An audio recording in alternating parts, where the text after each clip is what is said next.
नमस्कार welcome to Amos channel को। आज टॉपिक हूँ आस्कुरिल डी प्लस सिरपर यूज कौन एवं केतबेले या व्यवहार करा जाए। प्रथम तो कही रखी कि आस्कुरिल डी प्लस एक सिरप जोटा कि ड्राई कफ यूज करा जाए। यह एक सुगर फ्री एवं यह आसुची शेड्यूल जी जोटा कि डॉक्टर को बिना प्रेस्क्रिप्शन नेबा उचित नुह। आसतु जानी रखिए आस्कुरिल डी प्लस कंपोजिशन संपूर्ण विवरण एवं एक सीक्रेट टिप्स मध्य रही जोटा कि आपण ए वीडियो माध्यम रे जानी पारिबे। यार प्रत्येक 5 ml रही डेक्स्ट्रोमिथ्रोफान हाइड्रोब्रोमाइड जोटा कि 10 mg रही, फिनालिफ्राइन हाइड्रोक्लोराइड 5 mg रही, क्लोरोफेनेरामाइन मैलेट 2 mg रही, फ्लेवर्ड बेस रही quality sufficient, colour ponceau 4R रही। स्टोरेज जाकू रूम टेम्परेचर किंबा बिलो 30 डिग्री सेल्सियस रे रखिपारे। डेक्स्ट्रोमिथ्रोफान हाइड्रोब्रोमाइड एवं यार यूज कौन। मेनली डेक्स्ट्रोमिथ्रोफान हाइड्रोब्रोमाइड यूज करा जाए बट टेम्पोरारी कफ रिलीफ पाई, परमानेंटली नुह, टेम्पोरारी कफ रिलीफ करता है जोटा कि कॉमन कोल्ड एवं फ्लू द्वारा होता है। तापर आसी फिनाइलफ्राइन हाइड्रोक्लोराइड जोटा कि रनी नोज जोटा कि कंटिन्यूअसली नाकरू पानी बहुत कि जाम हो जाइथिबो नाक ता ट्रीट करिवारे साहाय्य करते हैं। जो मन साइनस प्रॉब्लम थाए, साइनस रोग थाए से क्षेत्र में फिनाइलफ्राइन हाइड्रोक्लोराइड साहाय्य कमेबार साहाय्य करता है। है फीवर केसेस रे मध्य एवं एलर्जीज केसेस रे मध्य साहाय्य करता है।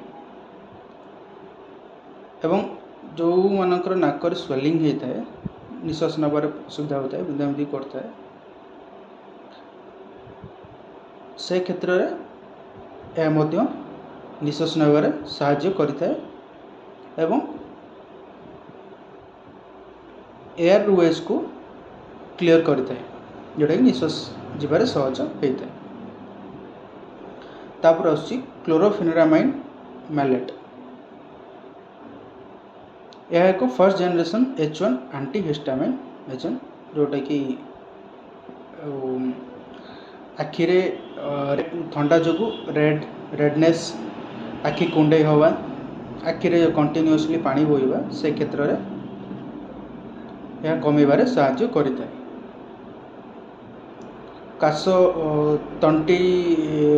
काश जो तंटी सरसर हवा कि कुंडे हवा से क्षेत्र में कमेबार साहाय्य करता है।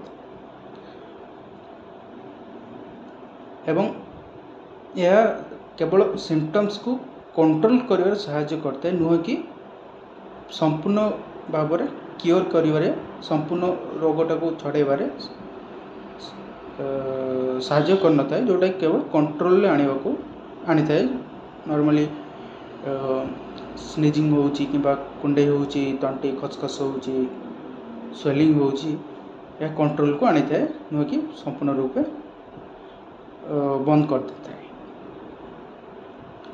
यह एक सुगर फ्री सिरप एवं शेड्यूल 0 मध्य आसुची। यार छोट पिलांको पई आस्कुरिल डी जोटा आसुची प्लस यार जूनियर मध्य आसुची, आस्कुरिल जूनियर आसुची छोट पिला पई एवं ताको एज एवं वेट अनुसार मेजर करके दिया जाता है। एवं यार साइड इफेक्ट कौन।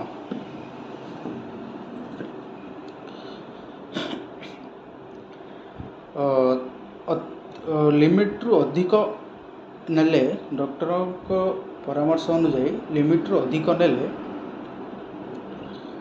यार बहुत सारा साइड इफेक्ट्स रही से सेडेशन निद आसवा घुमे हवा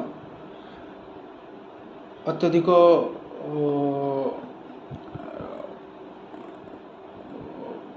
लिमिट रु अधिक नेबा द्वारा डबल विजन देखा जाए बेले बेले दुईटा गोटे जिनस दुई थर देखा जाए वोमिटिंग होता है डायरिया होता है मुंड व्यथा होता है दुर्बल लगी था बॉडी वीकनेस देखा जाए एवं बेले बेले हालुसिनेशन होता है। यार प्राइस बहुत ही कम जोटा कि 100-150 भितर पलि आसुची एवं सबू मेडिसिन स्टोर रे अवेलेबल रही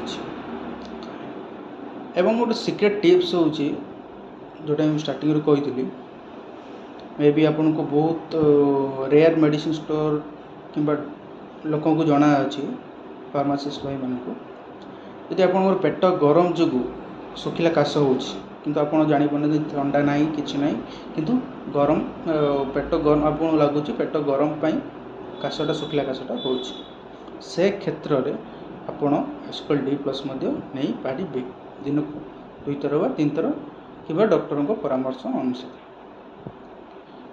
जोटा कि मु बहुत जगह देखी बहुत पेशेंट को फीडबैक नहीं पॉजिटिव रेस्पॉन्स आसी बाकी डॉक्टर को बिना परामर्श नियंतु नहीं। थैंक यू एवं अन्य कौन मेडिसिन विषय जानवाक हेल्ले कमेंट सेक्शन में कमेंट जनातु और चैनल को सब्सक्राइब कर दिंतु। धन्यवाद।